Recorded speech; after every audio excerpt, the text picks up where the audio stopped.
je vais vous montrer quelques images. Donc, on a prévu un diaporama un peu long.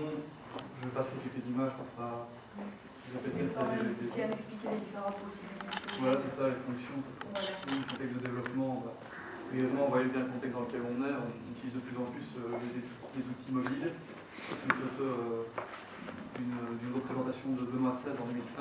En dessous, c'est François Ier. Donc là, on voit bien qu'on ne peut pas faire face à cette vague. C'est utilisé par les personnes âgées. On trouve ça beaucoup. Pourquoi c'est utilisé par les personnes âgées? Parce que ce sont des interfaces très intuitives, c'est tactile. Donc les gens en touchent et ils voient tout de suite ce qui se passe, ce qui n'est pas le cas sur un ordinateur, où il y a d'abord le clavier et puis l'écran. Alors ça se traduit en vente dans le monde. Il y a déjà plus d'1 milliard de smartphones vendus dans le monde depuis 2007. Et en France, il y a une personne sur 3 qui utilise un smartphone. En Belgique, c'est la même chose. Je vais mettre ça. Voilà, et donc nous, en fait, comment est né Let's Go à la base, pour vous rappeler ça, on s'est rendu compte que, premièrement, il n'y avait pas beaucoup de communes qui disposaient d'un appareil mobile, d'un outil mobile, donc qui pouvait fonctionner sur smartphone. Et on s'est rendu compte également qu'en consultant différents sites communaux de différentes communes, c'était souvent complet, mais la façon d'accéder à l'information était fort différente.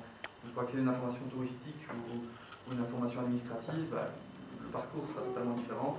Nous, on s'est demandé si on ne pouvait pas proposer un outil justement qui allait uniformiser tout ça et être disponible sur tous les supports actuels, donc ordinateur, tablette et smartphone. Donc, comme je vous le dis, c'est complet.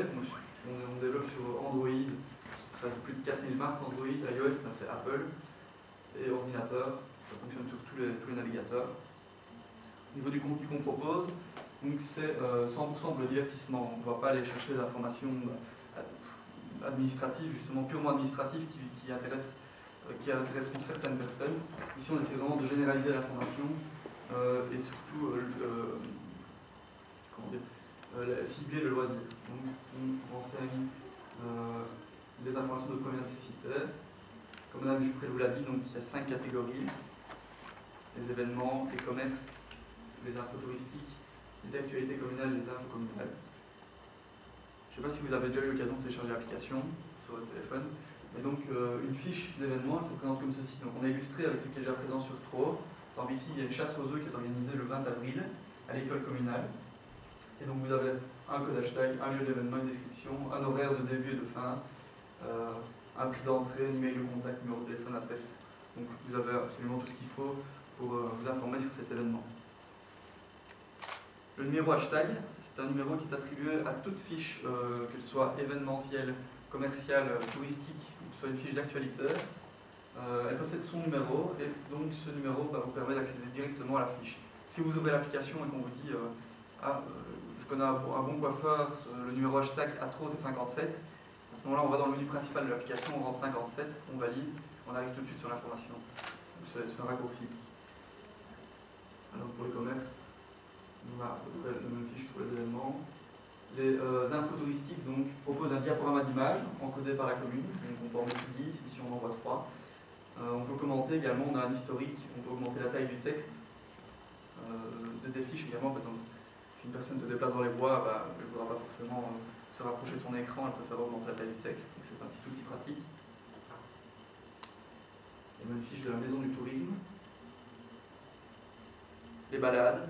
Donc les balades, soit les communes décident de numériser leurs informations papier et de les proposer directement sur l'application. À ce moment-là, on appuie sur la balade et le tracé de la balade s'ouvrira. Ou alors la commune préfère soit les vendre, soit n'a pas ces supports.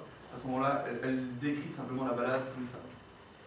C'est ce que nous avons choisi. On a des cartes des balades à vendre qui seront disponibles au syndicat d'initiative. Et en attendant que le syndicat d'initiative soit installé, elles seront disponibles au service population. Donc on a simplement donné une petite description de la balade et les gens savent où se procurer la carte de la balade.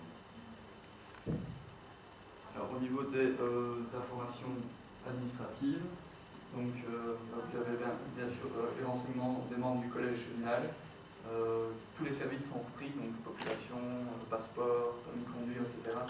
Vous trouvez les horaires d'ouverture, les personnes à contacter, donc à ce niveau-là, vous avez tout de suite tout ce qu'il vous faut. Et il y a moins de fiches de la maison communale. les actualités, c'est une rubrique qui va prendre par catégorie les informations de la commune, donc soit le sport, la communication, la culture,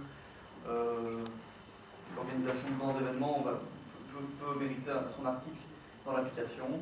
C'est de nouveau la commune qui encode et l'utilisateur peut partager ces informations via le bouton ici au-dessus à droite. Donc si c'est un article qui peut être diffusé, on va l'envoyer sur les réseaux sociaux par exemple, par mail ou par SMS à ses proches.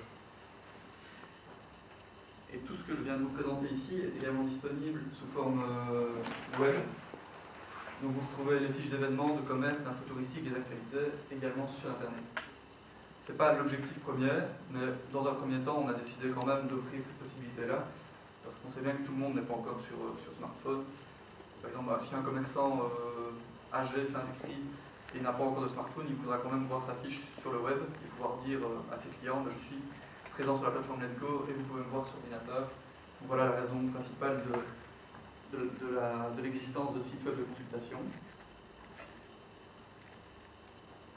Je pratique le hashtag, donc je vous le disais, donc si vous connaissez un bon restaurant, au lieu de donner le QR code, on a pu utiliser le QR code, je ne sais pas si vous connaissez le QR code. Nous, on n'a pas utilisé ce système, on peut faire un numéro car c'est beaucoup plus facile à transmettre. Voilà ici l'exemple de quelqu'un qui connaît un bon restaurant, qui va le conseiller à un ami, il va simplement donner le numéro du restaurant par SMS et la personne va rentrer le numéro sur son téléphone et verra tout de suite de quel restaurant il s'agit. Alors, les recherches détaillées permettent d'orienter la recherche, d'orienter les résultats en fonction de certains critères, comme par exemple le critère financier. Donc, si c'est un jeune garçon qui veut se balader dans sa commune, qui n'a que 5 € en poche, à ce moment-là, il va mettre prix 5 €. S'il n'a pas de voiture, il va mettre distance 2 km, il va valider et il verra tous les événements qui répondent à ses besoins. Il y a également une recherche par horaire, donc si vous cherchez un restaurant ouvert le lundi ou un commerce ouvert après 18 h, de nouveau, vous filtrez et vous aurez les résultats en correspondance. Le calendrier, donc ici, si par exemple il y a un touriste, si par exemple une personne flamande arrive dans la commune et se demande qu'est-ce qui se passe aujourd'hui dans la commune, et que la maison du tourisme est fermée, il suffira d'aller dans l'application, de regarder à la date du 23 février par exemple, et elle verra que la troupe juste pour voir fait une pièce de théâtre. Les sites touristiques, ça c'est simplement pour vous rappeler qu'un numéro hashtag est présent également là-dessus, et donc si la commune désire mettre des étiquettes ou des panneaux sur ces sites remarquables, ça permettra aux touristes d'encoder tout de suite le numéro et d'avoir l'historique du monument devant lequel elle se trouve. L'activité communale, je vous en ai parlé. Les infos communales, ça permettra par exemple à un jeune qui désire chercher son permis de conduire de savoir si l'administration est ouverte. Voilà. Comme on vous le disait, c'est gratuit. Alors c'est un produit qui a pris 12 mois de conception. On pensait, on avait peut-être prendre la température des communes, savoir si ça projet qui pouvait les intéresser. On s'est rendu compte que c'était le cas, donc à ce moment-là, nous on est passé au développement, donc on a fait appel à une équipe de 3 jeunes développeurs qui s'appellent The Appla et qui nous ont développé l'application pendant 6 mois. Et elle est donc disponible depuis le 6 février et c'est disponible sur les derniers standards en vigueur, donc l'objectif C++, et sur Internet, sur le web c'est la même chose.